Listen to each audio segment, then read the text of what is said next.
I'm Bob Brill. He's Eric Kramer. Welcome to Kramer and Brill, an NFL fantasy football podcast. Each week, my co-host, former Bears and Lions quarterback Eric Kramer, and myself delve into your fantasy football choices and hopefully get you on your way to victory. Now, you can find out more by going to our website, kramerandbrill.com, or on my Bob Brill YouTube channel. The NFL regular season is over. It ended crazy down to the last seconds for playoff teams. Wow. I mean, now we're on to the Super Wild Card weekend with 6 games. While fantasy championships are over, we know a lot of you are still working on your fantasy playoff stuff. And because there's a lot of fantasy, whether it's Yahoo or ESPN or, Fox, you bet, any of that stuff, we know that you're still looking at your fantasy players. So that's why we continue past the regular fantasy football season. First, though, we had a coaching change. The Cardinals fired Cliff Kingsbury. They finished well out of the running. There are going to be a lot of interviews for lots of open jobs. Your thoughts, because there's been more than that at this point. Okay, so the first name I saw regarding this now vacant Cardinals head coaching vacancy is Lions offensive coordinator Ben Johnson. And if you've watched them at all this year, this is a ridiculously high octane offense. And if I'm Arizona, I just whatever here's the contract, you name the price, we got you. And then don't forget about Levy Smith, who also just got fired. And so Houston's going to be looking for somebody. Indianapolis, they've promised to consider candidates other than current interim coach Jeff Saturday. I know Sean Payton's name's being tossed around in Denver as a possible replacement there. Me personally, I think that the Chargers, given what the course of Brandon Staley's decision-making or questionable decision-making in, 3 years now, and considering last week what he did in terms of in a meaningless game for the Chargers, decided to play all the starters. And so Mike Williams goes limping off, or actually carted off. Joey Bosa goes limping off. And yet now they have to travel across the country and play the red-hot Jaguars. And I still think that should be a coaching vacancy that Sean Payton would be ideal for. And then, stay home. Yeah. And then the other guy that to me needs a job tomorrow, head coaching wise, is Eric Bieniemy. And I know, I have a feeling that Josh McDaniels is going to return for the Raiders, but I think that would be prime, because that would be two games a year that he'd get to play his mentor and Andy Reid, and get to play a lot of the players he's coached, play against him that he's coached is offense coordinator of the Chiefs. So I just think that there's obviously another several jobs that are coming open potentially, but anyway, that's my thoughts on at least a few of them. Well, Brian Flores is another one. We know that the Steelers have been asked for permission to allow him to talk to people. And of course, when they hired him, they said they knew probably in a year he might be leaving as a head coach. And that was a classy thing to do. So I expect him to at least get some interviews. I don't know if he's going to get a job, but he's also in the mix. So. Well, I know one coaching position is not open, and that you and all the other Steeler fans are relieved to know, is that Tomlin has kept the streak alive again. Yes. And even though they didn't make the playoffs, I just think that what a great job. 3 points. Right? What a great job he did, though, after the miserable start, injuries at quarterback, TJ Watt goes down, and then here they are, one of the hottest teams in the league right now. And they were, and he was asked in the news conference after the loss if they were a team on the rise. And he said, yes, they definitely were. They were a team, I think, that really could have competed in the playoffs. Maybe they wouldn't have gone all the way, but I think they were on the rise for that. And the interesting thing was, it proves 2 things. Number one, how important one win early in the season could have been, because if they'd won one more game, they wouldn't have had to worry about all that. And there were some close ones. And the other thing is, a lot of the players are now talking about how they love Matt Canada, the offensive coordinator. Well, meanwhile, pretty much every article that's now being written in Pittsburgh is about who they're going to replace him with. Yeah, and the thing is, he did open up the game down the stretch, but and I don't know why the game didn't get opened up beforehand. You know, we're not seeing stuff from the inside. Maybe there's something he didn't feel comfortable with. I mean, I'm still not a big Matt Canada fan.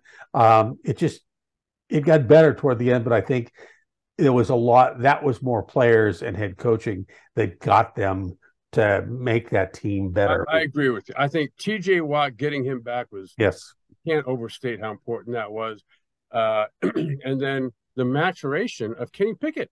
Yeah. Because here's a guy who was actually losing games early in the year all by himself, and then learned how first not to lose them, and then how to carry the team over the goal line, so to speak, to win several games at the end.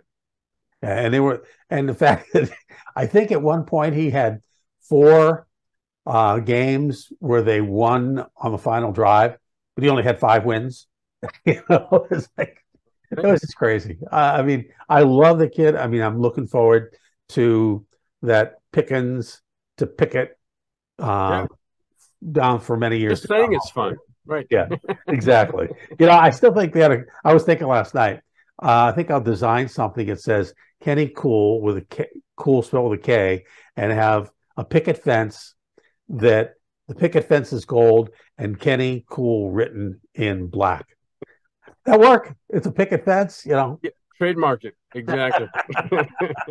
All right, let's get right to the games. We're playing Saturday and Sunday on Wild Card Weekend, of course. Start with the Seahawks and the Niners. The Hawks have had a great season, but this is the playoffs, and the Niners are tough. I'd stay away from anyone on the Seahawks, and I'd go with anybody on the Niners all the time. I don't care who the Niners play. No team's getting in their way, to me, of advancing to the Super Bowl in Arizona.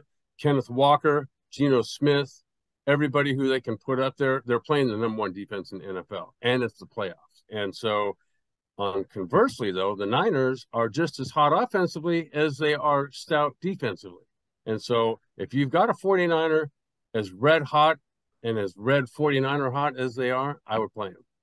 Chargers and Jags, Mike Williams, we mentioned, only question mark for the Chargers, but the rest of the cast is kind of solid. I really like Trevor Lawrence in this first ever playoff game, and Kirk Etienne as well. I think they're solid picks.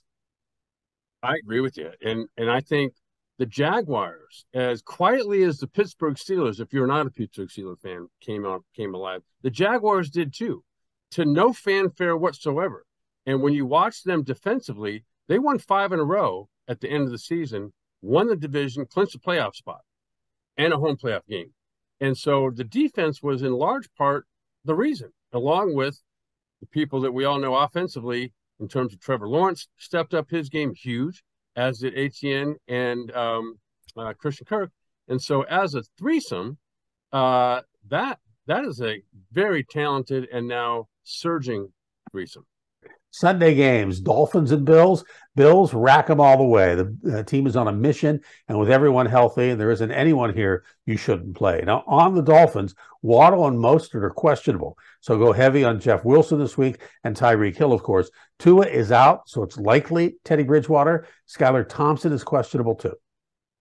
Well, if we're just talking the Bills here, I think we can all see the visceral connection this team has with its fallen brother, Damar Hamlin. Right.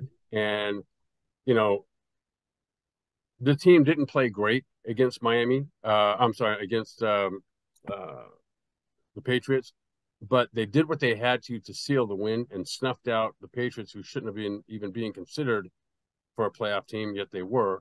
And then you got the Dolphins now, who, as you just mentioned, Tua's not playing. I don't care who's quarterback there. It doesn't matter. The Bills are on a mission that we've seen all along, and who for the Bills to play, I think you have to start with that running tandem of James Cook and Devin Singletary.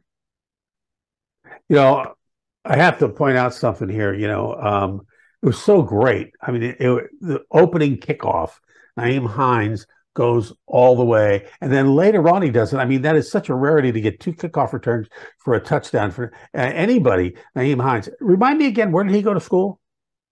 I'm not mistaken, I think it was North Carolina State. I couldn't help but think of you then.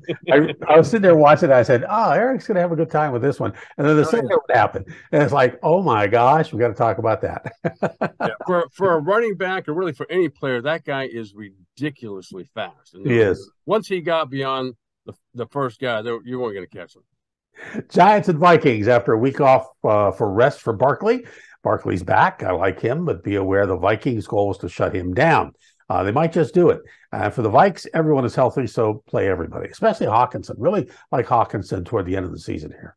Right. Yeah. And I'll tell you the one guy the Vikings won't shut down, and that's Daniel Jones. He's the dual threat quarterback everybody forgets about. Yeah. And I don't care if Barkley's having a great day or not. He might be the guy that scores 2 rushing touchdowns and throws in a couple as well. And it's a great mixture. Now Barkley's had a week of rest. It's a great mixture of him at running back, and then Daniel Jones at running back / quarterback. And he's throwing play action passes to nameless tight ends and receivers. And so I think the 2 of those guys, though, I think for the Giants will go off. Ravens and Bengals. Ravens are just not good enough to beat the Bengals, and the Bengals are solid. There isn't anyone on the Ravens I think is worth starting. And the Bengals, they're at full strength. I'd start just about anybody there. I think the Bengals' offensive backups could beat the Ravens. And so if you've got them, play them. Both running backs, all 3 receivers, and Burrow, of course. Monday night, it's unusual. Monday night playoff game. I don't remember this happening before in my memory. Cowboys and Bucks. Dallas looks good, but Brady is lucky. So while I'd play just about anybody on the Cowboys, I'd be wary of the Bucks. The only question marks are Mike Evans and Julio Jones. Julio Jones is out. If Brady is Brady, then I like him over Dak this week. Well, that's the problem. Brady is Brady, and he's the 46-year-old Brady. And the Cowboys aren't really doing much better at this point. But the defense, I think, for the Cowboys will step up in the running game. That's where it's the combination of both running back / receiver, Tony Pollard, and then the guy who scores all the touchdowns in the running game, Ezekiel Elliott. Combination of those 2 guys is going to overwhelm the Bucs, I believe. It's interesting. I got to make a mention here. There's a new movie out called 80 for Brady, which it's Jane Fonda, Lily Tomlin, a couple others, all I guess going after Tom Brady. And I guess this is the year he's more than halfway there himself. I know, which is the funny thing when you think about it. And on top of that, this is an interesting transition because I don't think he's coming back next. I'd be surprised if he did, but after all he's gone through with the year, and then he is a major investor in the pickleball franchise that he just joined, that is taken off around the country and the professional level. And so I think, we're going to see him pull the Derek Jeter thing and just transition into being maybe even an owner at some point. I don't know. I mean, he could be the first owner player. Ooh, I don't see him retiring. You don't think he will, huh? Mm-mm. Owner player. Nope, can you do that? Is that legal in the NFL? I have no idea, but I'm just saying that if it's possible, he would do it. Wow. And because if he plays again, he's going to give people like me and you a reason to say he's terrible all year long, and he'll just go off at times and especially if you imagine if they win the Super Bowl this year. Oh my gosh, I don't even want to think about that. All right, there you have it. Another edition of Kramer and Brill. Find out more by going to our website, kramerandbrill.com, or my Bob Brill YouTube channel. For my friend and colleague Eric Kramer, I'm Bob Brill. We'll see you next time.